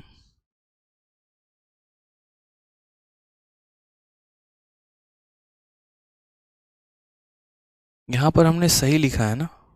अच्छा यहाँ पर एक सेकंड, 20 से 4 होगा, माफ़ करना यहाँ पे। ठीक है, ये हमने थोड़ा सा गड़बड़ लिख दिया। ठीक है, 20 से कितनी बार में काटेगा, 4 बार में। तो एक का मान 9 है, तो 4 का मान हमारा कितना हो जाएगा, 4 नवा हमारा 36 हो जाएगा। 29 में से 9 घटाया है तो 20 आया है। 29 में 36 जोड़ देंगे तो कितना हो जाएगा, 29 और 36 हमारा 65 हो जाएगा। तो करेक्ट आंसर हमारा कितना है मेरे भाई, 65, यानी option number B correct answer है। अगर आपको मान लीजिए कि पीछे वाले क्वेश्चन में, ठीक है, एलिगेशन को किसी दूसरे तरीके से लगाना था, दूसरे तरीके से सॉल्व करना था, तो मेरे पास वो भी तरीका है, आप ऐसा कर सकते हैं। यहाँ पे जैसे मैंने 1 को 9 बना दिया, 4 को 36 बना दिया, इससे ये 9 कम था तो इससे हमने इतना ज़्यादा कर दिया, तो उस तरीके से। अगर आप ऐसा नहीं करना चाहते तो जो वैल्यू आपने यहाँ लिखी थी आप वो लिख दो। जैसे ये 20 था, ये x था, और यहाँ 29 था, तो 29 लिख दिया। रेशियो की अगर हम बात करें तो हमने रेशियो 1 और 4 लिखा था। तो एलिगेशन का एक और भी तरीका होता है, वो ये होता है कि जो बीच वाली वैल्यू होती है, यानी जो 29 होता है, वो बराबर होता है किसके, साइड इंटू साइड, यानी 20 इंटू 4 हमारा 80 हो जाएगा, प्लस साइड इंटू साइड यानी x इंटू 1 x हो जाएगा, डिवाइडेड बाई 4 प्लस 1 हमारा 5 के। ठीक है, तो 29 का 5 गुना हमारा कितना हो जाएगा, 145 हो जाएगा, बराबर हो जाएगा किसके, 80 प्लस x के। अगर हम 145 में से 80 घटाएंगे तो x का मान हमारा कितना हो जाएगा, 65 हो जाएगा, जो कि हमारा सबसे सही उत्तर होगा। ऑप्शन नंबर बी जो है बाहुबली करेक्ट आंसर होगा। ठीक है, क्लास का टाइम क्या है, देखो ये जो हमारा है मेंस स्पेशल बैच है, और ये हमारा आरजी विक्रमजीत एप्लीकेशन से आपको मिलेगा। अभी 3 क्लासेस जो हैं इसकी यूट्यूब पर चलेंगी, और बाकी सभी क्लासेस जो होंगी वो हमारी एप्लीकेशन पर होंगी आगे चल के। हाँ जी, अब जैसा कि वो क्वेश्चन था वैसा ही हमने एक और क्वेश्चन रखा है, और इस क्वेश्चन के माध्यम से हम आपको ये बताना चाहते हैं कि क्यों आपका एलिगेशन मेथड सर्वोपरि है। कोई और मेथड से आपका क्यों नुकसान है, लेकिन एलिगेशन से फ़ायदा क्यों है। जैसे इस क्वेश्चन नंबर 12 को देखो आप, इसमें क्या कहा गया है। अगर इस सवाल में देखोगे तो बोला गया है कि एक व्यक्ति अपने आय का इतना % बचत करता है। यदि बचत में इतने की वृद्धि हो जाए और खर्च में हमारा 10% की वृद्धि हो जाए तो उसके आय में कितने की वृद्धि होगी। ठीक है, समझ रहे हैं मेरी बातों को। मैंने हमेशा कहा है कि एक्सपेंडिचर का इंक्रीज या डिक्रीज जो भी होगा ना भाई, यहाँ पर ये यहाँ लिख देना आप, इंक्रीज और डिक्रीज। उसके अलावा सेविंग का हमारा इंक्रीज और डिक्रीज यहाँ लिख देना, इनकम का इंक्रीज या डिक्रीज जो है वो आप यहाँ लिख देना, और यहाँ नीचे जो होगा वो क्या करना, इन दोनों का आप रेशियो ले लेना, वो हमारा सही तरीका रहेगा। समझ गए आप। यहाँ पर आपको यहाँ क्या करना है, इन दोनों का हमें रेशियो ले लेना है। ठीक है, रेशियो ले लेना है। अब यहाँ सवाल में देखते हैं, एक एक लाइन पढ़ते हैं जैसे जैसे कहा है। एक व्यक्ति अपने आय का इतना % बचत करता है। ये फ्रैक्शन वैल्यू किसका है, तो बोलोगे 1/3 का, यानी ऐसा है कि वो 3 रुपये कमाता है तो 1 रुपये बचाता है, यानी वो बचाता कितना है, तो वो बचाता 1 रुपये है। और अगर 3 रुपये में 1 रुपये बचाता है तो खर्चा कितना करता होगा, यानी खर्चा हमारा करता होगा 2 रुपये, यानी 3 रुपये के इनकम में 1 रुपये की बचत है तो 2 रुपये की खर्च है। यहाँ से हमने इनका रेशियो लिख दिया। ठीक है, उसके बाद बचत में 22% की वृद्धि हो जाए, यानी सेविंग को 22% वो बढ़ा दे, तो सेविंग के जगह हम यहाँ कितना लिख देंगे भाई, 22% है तो 22% हम लिख देंगे। ठीक है, खर्च में 10% की जो है वृद्धि हो जाए यानी इंक्रीज हो जाए, तो खर्च कहाँ लिखते हो यहाँ पे, तो यहाँ 10% का इंक्रीज लिख दो। पूछा क्या है आपसे कि उसकी आय में कितने परसेंट की वृद्धि हुई, इनकम हमारा कितने से बढ़ गया, तो हम यहाँ पर इनकम के जगह पर कितना लिख देंगे भाई, इनकम के जगह पर x लिख देंगे। अभी बताया ये बीच वाले की जो वैल्यू होती है कैसे निकालते हैं, साइड इंटू साइड, यानी 10 इंटू 2 कितना हो जाएगा 20, प्लस यहाँ पर साइड इंटू साइड यानी 22 इंटू 1 कितना हो जाएगा 22, और डिवाइडेड बाई कितना 2 प्लस 1 हमारा हो जाएगा 3। 42 को 3 से भाग करो 14% आ जाएगा, जो कि हमारा क्या होगा correct answer, option number B for Baahubali. इससे बेस्ट कोई मेथड नहीं है इस सवाल को बनाने के लिए, मेरा लिखित रूप में दावा है। समझ गए?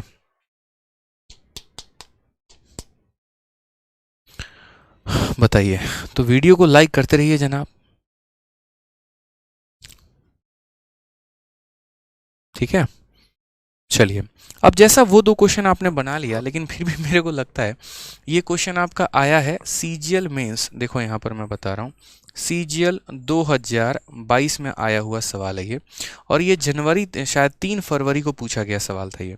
सीजीएल 2022 मेंस में आया हुआ, 2022 मेंस का मतलब एक तरीके से समझ लो 2020 मेंस का ये क्वेश्चन है, जो 2022 के फरवरी में पूछा गया था। 2 समय पेपर हुआ था, एक 3 फरवरी को और एक जनवरी को, उसमें ये पूछा गया सवाल था। इसमें भी आप बहुत अच्छे तरीके से एलिगेशन के माध्यम से भी आंसर दे सकते हैं और रेशियो के माध्यम से भी आंसर दे सकते हैं। ठीक है, कैसे होगा समझिए।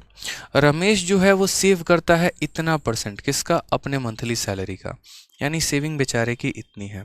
ठीक है, वह अपने खर्चे को 20% से बढ़ाता है, तो वो जो है यहाँ पर सेव कर पाता है इतना रुपए मोर, उसका मंथली सैलरी कितना है, उसका मंथली सैलरी कितना है ये बोला गया है। ठीक है, वो सेव कितना कर रहा है मेरे भाई, तो इतना परसेंट वो सेव कर रहा है, इतना परसेंट उसकी सेविंग है, बाकी जो बच गया वो खर्चा है। ठीक है, उसने अपने खर्चे को 20% से बढ़ा रखा है, कितने से बढ़ाया उसने, 20% से बढ़ाया, और अब वह इतना रुपए सेव कर रहा है, इतना रुपए उसकी अभी की सेविंग है राइट नाउ। ठीक है, तो उसका मंथली सैलरी कितना था सारा हम बताएंगे, और एलिगेशन से ही बताएंगे, क्योंकि एलिगेशन से नहीं बताएंगे फिर बोलोगे सर 2 में अप्लाई हो गया, तीसरे में नहीं हो रहा है क्या, होगा, हर जगह होगा, बिल्कुल होगा। अब ये 26 सही 2/3% को सबसे पहले तोड़ो यार, ये जो परसेंट है ना वो हमारा 10% और प्लस 16 सही 2/3% के बराबर है, यानी हम इसको ऐसे लिख सकते हैं।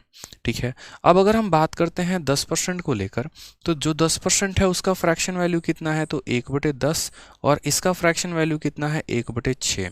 अगर आप इसका एलसीएम लोगे तो 6 जमा 10 यानी 16, और 16 बटे कितना हो जाएगा, तो 16/60, जिसको अगर आप काटोगे फर्दर तो ये 4/15 हो जाएगा मेरे भाई, यानी असल में यहाँ पर ये जो फ्रैक्शन है ये 4/15 के बराबर है। इसको हम लिख सकते हैं ना 10 प्लस इतना परसेंट, 10% की वैल्यू 1/10, इसका वैल्यू 1/6, एलसीएम ले लिया आपको तो पता है, देखो 6 प्लस 10 16, 16/60 यानी 4/15।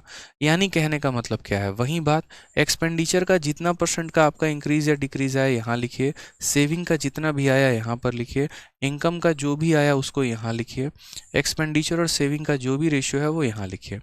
सवाल में कहा गया मासिक वेतन में से इतना बचाता है, यानी 15 रुपये में 4 रुपये बचाता है, खर्चा कितना करता होगा 11, यानी 15 रुपये हैं, बचत उसकी कितनी है 4।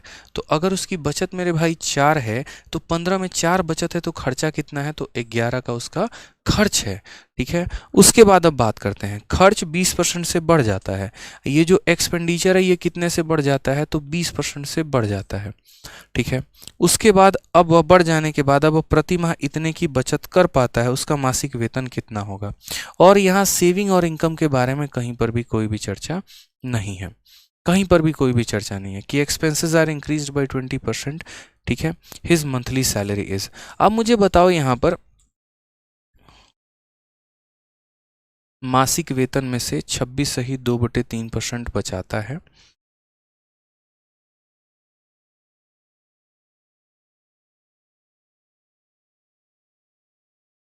खर्च 20% बढ़ जाने पर अब वह इतने की बचत करता है, मासिक वेतन क्या है। अब इस सवाल में अगर यहाँ देखोगे ठीक है। इस क्वेश्चन में अगर आप यहाँ देखोगे तो कहीं पर भी इनकम के बारे में कोई भी यहाँ पर जो है वो चर्चा नहीं है। अगर हम यहाँ बात करें कि इनकम हमारा बढ़ा है नहीं बढ़ा है क्या है, यानी इनकम का कोई भी परसेंट इंक्रीज या डिक्रीज नहीं है, तो हम यहाँ कितना मान लेंगे, जीरो मान लेंगे।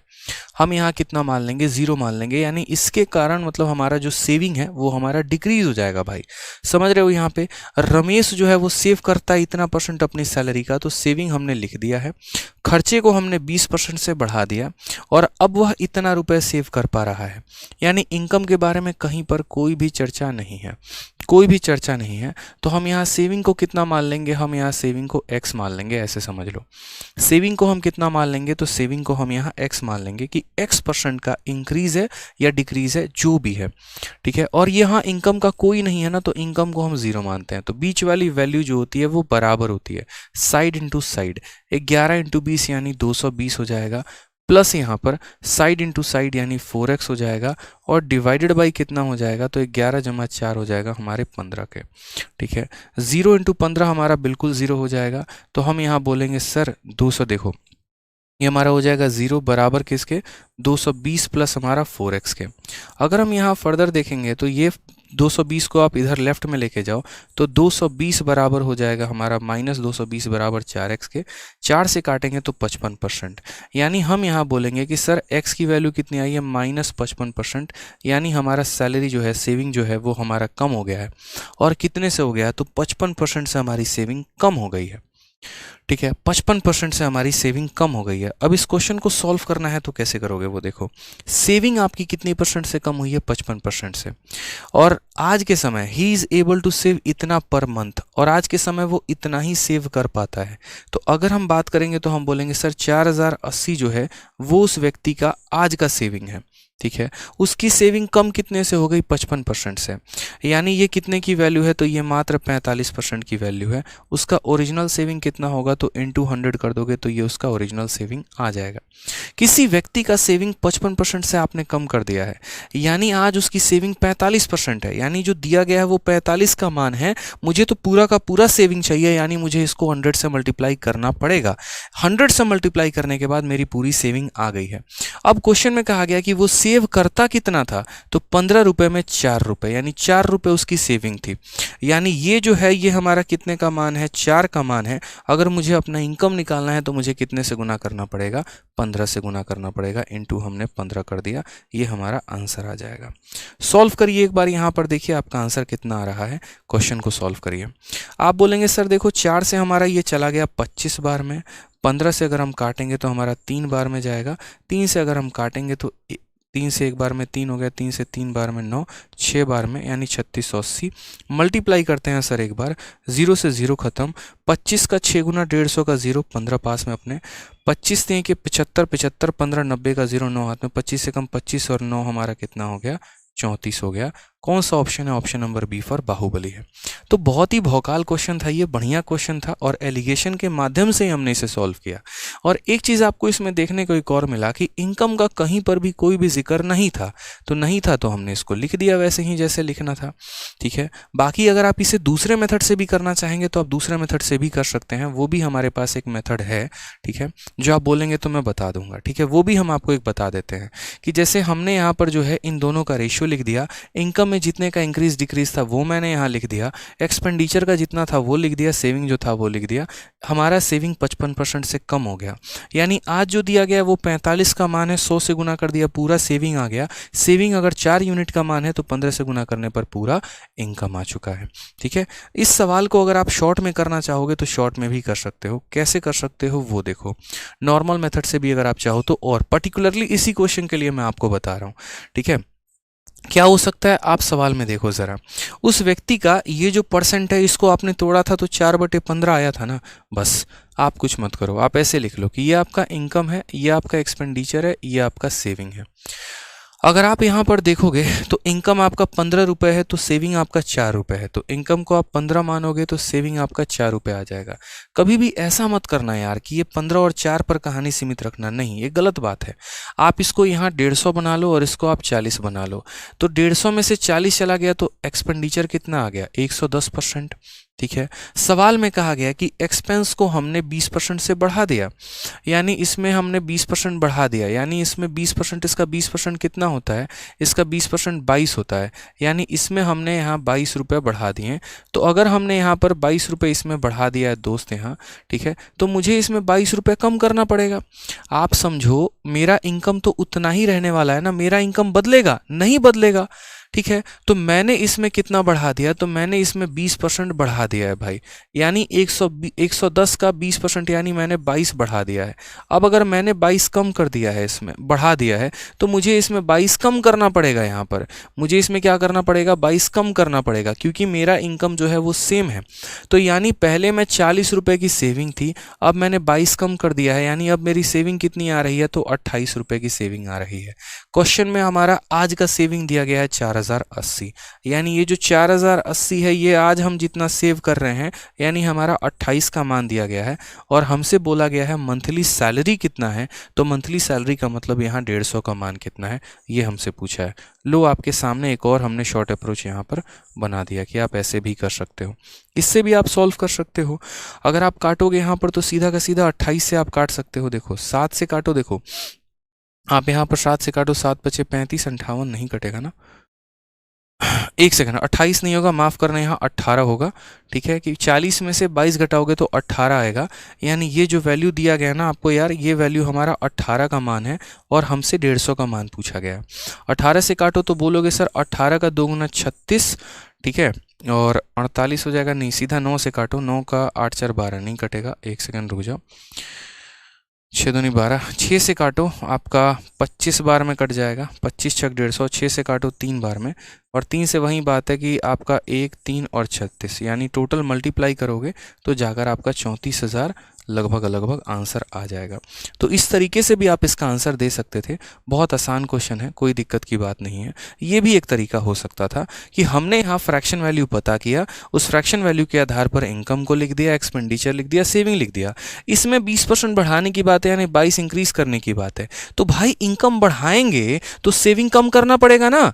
तो सेविंग हमने 22 रुपये कम कर दिया, 40 में 22 कम कर दिया 18, इसका वैल्यू दिया गया, यानी जो दिया गया वो 18 का मान है, 150 का मान पता करना है, आंसर बता दो। तो ये भी एक तरीका है, इससे भी आंसर बता सकते हो। ठीक है, चलो आ जाओ नेक्स्ट क्वेश्चन पर आते हैं। थोड़ा सा बउआ वाला क्वेश्चन है ये देखा करो। क्वेश्चन में यहाँ पर क्या कहा गया, ठीक है, कुछ इस प्रकार के भी क्वेश्चन होते हैं। एक आयत की लंबाई और चौड़ाई को क्रमशः 8% और 10% बढ़ाने और घटाने के बाद, ठीक है, बनाया गया है। इसके क्षेत्रफल में वृद्धि या कमी कितने की होगी। ठीक है, तो ये जो क्वेश्चन आते हैं इनको आप कर लिया करो सक्सेसिव से, क्योंकि जब भी ऐसे रेट होते हैं तो हम कौन सा मेथड लगाते हैं, सक्सेसिव। और जब हमारे नॉर्मल वाले रेट, फ्रैक्शन वाले रेट होते हैं तो हम रेशियो लगाते हैं। यानी लंबाई को हम 8 बढ़ाए हैं और चौड़ाई को हम 10 कम किए हैं, तो सीधा सीधा दो टर्म का जो हमारा सक्सेसिव होता है वो हमारा क्या होता है, a plus B plus A B upon 100। आप मुझे बताइए लंबाई को हमने कितना बढ़ाया है, तो 8 बढ़ाया है। चौड़ाई को हमने कितना कम किया है, तो 10। Plus into minus, minus 8 into 10 बटे कितना हो जाएगा, 100। ठीक है, समझ गए मेरी बातों को। यहाँ पर आप 8 में से 10 चला गया तो -2, 0 से आपका 0, 8 बटे 10 कितना हो जाएगा, तो -0.8। यानी कुल मिलाकर हमारा जो डिक्रीज आएगा वो -2.8% का डिक्रीज आएगा। माइनस शब्द जो होता है वो हमारे डिक्रीज शब्द को बयान करता है। यानी आंसर कितना आएगा, 2.8। यानी ये जो क्षेत्रफल वाले जितने भी क्वेश्चन होते हैं ना, लंबाई को इतना बढ़ा दिया, चौड़ाई को इतना बढ़ा दिया, क्षेत्रफल पर क्या प्रभाव पड़ेगा, तो वैसे सवाल में हमें जो है यहाँ पर सक्सेसिव का ही सहारा लेना होता है। तो L plus B plus L into B upon 100, सीधा सा हिसाब किताब है भाई। ठीक है, लाइक करते रहो यार, सेशन को एकदम 1000+ लाइक पहुंचाना है आज तो। ठीक है, लेकिन अब वहीं पर जैसे कि मैंने आपसे कहा कि दुनिया में 2 प्रकार के लोग होते हैं, तो प्रतिशत भी 2 प्रकार का होता है। एक ऐसा परसेंटेज जो हमारा नॉर्मल इंटीजर है, और एक हमारा ऐसा परसेंटेज मेरे भाई जो हमारा क्या है, तो फ्रैक्शन है। ठीक है, तो ऐसे फ्रैक्शन वाले परसेंटेज के साथ हम कैसे डील करेंगे, तो जब फ्रैक्शन वैल्यू आ जाएगा, तो रेशियो मेथड लगाना। और जब तुम्हारा, मेरा लिख लो भाई, मेरे बात पेपर में बच्चा गलती करता है, सही मेथड का चुनाव नहीं होने होने के कारण वो पेपर में अटेम्प्ट करके चला आता है कम, वो नहीं करना। ऐसा वैल्यू रहेगा तो सक्सेसिव लगाएंगे, और जब हमारा फ्रैक्शन वैल्यू रहेगा तो रेशियो लगाएंगे। अब इसी में आप देख लीजिए, बेस को जो है, किसी त्रिभुज के बेस को आपने इतना % बढ़ा दिया है और उसके बाद उसके हाइट को आपने इतना % कम कर दिया है, तो बोला गया है क्षेत्रफल में कितने का प्रभाव होगा। अब आपको भी पता है यार कि क्षेत्रफल में कितने का प्रभाव, यानी क्षेत्रफल के लिए हमें क्या करना पड़ेगा, तो हमें यहाँ पर जो है वो बेस लिखना पड़ेगा, रेशियो, हाइट लिखना पड़ेगा, और इन दोनों पर हमारा क्या डिपेंड करेगा, तो एरिया डिपेंड करेगा। समझ गए यहाँ पर बात को आप। ये जो 16 सही 2/3 है, इसकी वैल्यू कितनी होती है 1/6, और 33 का वैल्यू कितना होता है 1/3। यानी कहा गया बेस को बढ़ाया गया है, यानी 6 में 1 बढ़ाकर कितना बना दिया गया है 7। तो अगर हम बेस की बात करते हैं तो बेस हमारा 6 से हो गया है 7, ठीक है। हाइट को हमने इतना % कम कर दिया है, यानी 3 में 1 की कमी कर दी है। तो 3 में 1 की कमी कर दी, यानी हाइट को हमने 3 से कितना बना दिया भाई, 2 बना दिया है। एरिया निकाल लो यार, ठीक है। सीधा लपेटो इसको, 2 से तुम कितनी बार में, 3 बार में, तो यहाँ पर आंसर कितना आ जाएगा, 3 × 3 9, और ये हो जाएगा 7। 9 की वैल्यू 7 बना दी, 2 की कमी कितने पे, 9 पे, 2/9। 2/9 को % में बदलने के लिए 100 से गुना करेंगे, ये हमारा आंसर है। और जैसा कि आपको पता है कि सर 1/9 जो होता है वो हमारा किसके बराबर, 11 सही 1/9% के, तो 2/9 कितना हो जाएगा, तो 2/9 का मतलब 11 का 2 गुना 22, 1 का 2 गुना 2, 22 सही 2/9%। ये सारी बातें आपको समझाने के लिए है। बैठ के वहाँ डिवीजन मत करने लगना कि डिवाइड करके काट कूट के देख रहे हैं, इसे मेंस में से नहीं निकलता है। 200 में 200 का टारगेट लाना है ना, तो ढंग से मेहनत करनी पड़ेगी। यहाँ पे हमारे खुद के स्कोर मैथ्स में 227 रहे हैं, मेंस में 200 में, ठीक है। चलो एक क्वेश्चन और देखो, 16 नंबर सवाल हमसे क्या कहा गया है। 16 नंबर सवाल भी हमारा एरिया वाला ही क्वेश्चन है, लेकिन यहाँ थोड़ा सा हमने ट्विस्ट कर दिया है। और हमने यहाँ पर ट्विस्ट ऐसे किया है, जैसे सवाल में हमने आपसे ये कह दिया हो कि देखो बेस को हमने इतना बढ़ा दिया है, ठीक है, देन बाई व्हाट % जो है शुड इट हाइट भी इंक्रीज, हाइट को हम कितना बढ़ा दें कि एरिया हमारा बढ़ जाए। यानी एग्जामिनर चतुर चालाक खोपड़ी है भाई साहब, ठीक है। वो आपको लेंथ और ब्रेथ दे देता है ना, बड़ा खुश होकर आप एरिया निकाल लेते हैं। लेकिन अगर उसने यहाँ पर जो है वो लेंथ दे दिया और एरिया दे दिया और ब्रेथ पूछ लिया, तो बैठ के लगाओ। तो याद करो, अभी हम 100 वाला मेथड बताए थे, और मैंने आपसे कहा था कि दुनिया की कोई भी जैसे 2 टर्म होते हैं, ये वापस यहाँ स्लाइड पर लेकर हम चलते हैं, उसी स्लाइड का ये क्वेश्चन बन जाता है कि दुनिया का हमारा कोई भी क्वेश्चन ऐसा हो जो 2 संख्याओं के प्रोडक्ट से बना हो, और इन दोनों में किसी एक का मान दिया हो और उनके प्रोडक्ट का मान दिया हो, तो 100 वाला मेथड लगाना। बोले थे ना, वही मेथड लगाओ इस वाले सवाल में।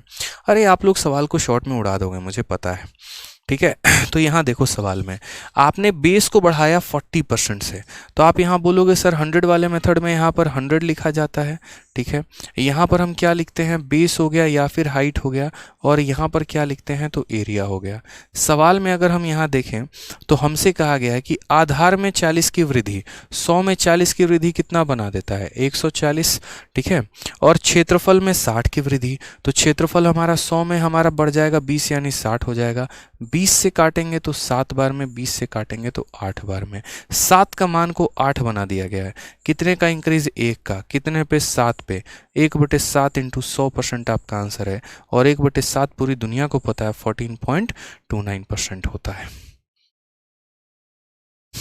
समझ गए भाई। तो सवाल वही है, अप्रोच नया है, बढ़िया तरीके से अगर करोगे तो हो जाएगा। अब इसमें एक क्वेश्चन हमने आपके लिए आज होल्ड पे रखा था, और वो क्वेश्चन हमारा कौन सा था, तो वो क्वेश्चन नंबर हमारा 7 था। इसको हम कल के सेशन में करेंगे, क्योंकि मुझे पूरे के पूरे आपको करवाने हैं 50 सवाल, और ये 50 सवाल के माध्यम से जो है पूरा % हम आपका क्लियर अप करवाएंगे। और इसके बाद हम आपको ऐसे ही 100 सवालों का जो है विथ सॉल्यूशन हम आपको देने वाले हैं प्रैक्टिस शीट, कि मेरे इस 50 करने के बाद या करवाने के बाद आप ज़रा इन 100 सवालों को करके देखिए। तो ये आपका सीजीएल मेंस का जो है प्रॉपर तरीके से हमारा डेमो नंबर 1 था। आज का जो सेशन है उसका पीडीएफ हमारे टेलीग्राम से मिल जाएगा, रैंकर्स गुरुकुल और maths by Aditya Ranjan. PDF की अगर हम बात बताते तो देखो, कंप्लीट जो % का मेरा शीट है, ये 50 क्वेश्चन का, ये कंप्लीट पीडीएफ आपको मिलने वाला है हमारे टेलीग्राम से, ठीक है। सेशन जो चलेगा वो हमारा ऐसे ही चलेगा, सीधी बात, नो बकवास, ठीक है। आपका जो एप्लीकेशन पर होगा, सीधा हम कंसेप्ट पर वार करेंगे, सीधा जो है मुद्दे की हम बात करेंगे, बहुत ज़्यादा आउट ऑफ द बॉक्स नहीं पढ़ेंगे। जो उसका बेस्ट अप्रोच अप्रोच होगा हम उस पर डिस्कशन करेंगे। ठीक है, तो जिन्होंने अभी तक मेंस के बैच में एनरोल नहीं किया, पहली बात तो इस वीडियो के कमेंट बॉक्स में बताना कि वीडियो कैसा लगा, मज़ा आया नहीं आया क्या है। कुछ चीज़ें अगर आपको लग रही हैं कि हम इसमें और इम्प्रूवमेंट कर सकते हैं वो भी किया जाएगा। ठीक है, तो कमेंट बॉक्स में ज़रूर बताइएगा वीडियो को। बाकी जिन्होंने अभी तक एनरोल नहीं किया है, ये भैया आरजी विक्रमजीत एप्लीकेशन है, वन स्टॉप सॉल्यूशन है हमारे हर सब्जेक्ट का। स्पेशल यहाँ है, मैथ स्पेशल भी है, रीजनिंग स्पेशल भी है, इंग्लिश स्पेशल भी है, जीएस स्पेशल भी है। लेकिन हम आपको बताएंगे कि आपका सबसे बेस्ट बैच कौन सा होगा आपके लिए। अगर आप मैथ स्पेशल लेते हैं तो ये बैच आपको पड़ेगा 999 में। ठीक है, जिसमें हम आपको कंप्लीट मैथ कराएंगे ही, पूरा मॉड्यूल हमने आपको बता रखा है। बाकी अगर किसी को और भी डिटेल में जानकारी जाननी है तो कुछ मत करो, आरजी विक्रमजीत एप्लीकेशन डाउनलोड करो, सीजीएल मेंस के बैच में जाओ। कल मैंने एक वीडियो अपलोड किया था, उस वीडियो में मैंने स्ट्रैटेजी भी बताया है मेंस को कैसे फोड़ना है, और इस बैच में क्या क्या मिलेगा वो भी मैंने बता रखा है। ठीक है, आपको ये सारी चीज़ें मिलेंगी, वैलिडिटी टिल नेक्स्ट मेंस मिलेगा। कोई इंक्वायरी होगा तो इस पर कॉल कर लेना। इसके अलावा अगर हम बताते हैं तो मैंने कहा ना, जैसे कि हम आपको बताएंगे कि बेस्ट बैच आपके लिए कौन सा होगा, वो मेरे भाई ये होगा। मैथ स्पेशल लेने से बेहतर है। ठीक है, देखिए गेम जो है वो सेशन 1 का है, और सेशन 1 भारी पड़ने वाला है, क्योंकि सेशन 1 जो है वो एक स्कोरिंग पेपर है जहाँ पर आप बहुत अच्छा स्कोर कर सकते हैं।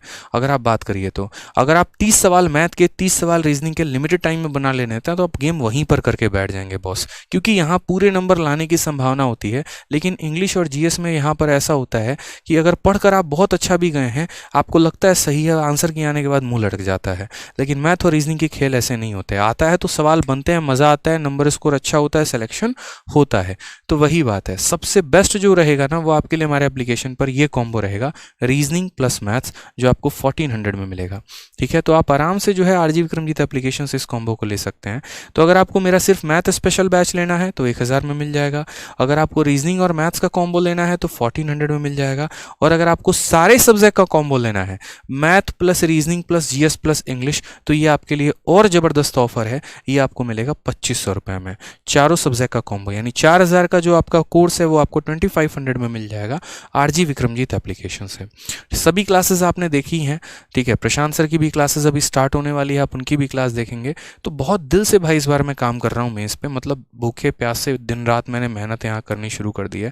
खाना सुबह से आया यहाँ ऐसे ही बैग के अंदर रखा हुआ है, बाद में खा लेंगे कभी, कोई टेंशन की बात नहीं। लेकिन इस बार डेडिकेशन बस आप लोगों के सिलेक्शन के लिए है। ठीक है, चलिए खुश रहिए, मस्त रहिए, ध्यान रखिए यहाँ पर। All the best. और अपना कमेंट जो है, प्यारा सा सजेशन जो है वो ज़रूर दीजिएगा, वो मेरे लिए बहुत महत्वपूर्ण होता है। कमेंट बॉक्स में वो मुझे ज़रूर चाहिए आप लोगों का सजेशन, क्योंकि मैं ऐसा पर्सन हूँ कि अगर मुझे लगता है ये चीज़ मेरी कमी है तो मैं उस पर काम करना पसंद करता हूँ। ठीक है, ताकि मैं उसको और बेहतर करके सुधार सकूँ और आप लोगों के लिए और बेहतर कुछ कर सकूँ। ठीक है, तो जो भी होगा, अच्छी सजेशन है वो भी बताइए, कुछ और है वो भी बताइए। ठीक है भाई, चलिए खुश रहिए, मस्त रहिए, ध्यान रखिए अपना भी और उनका भी। Love you all.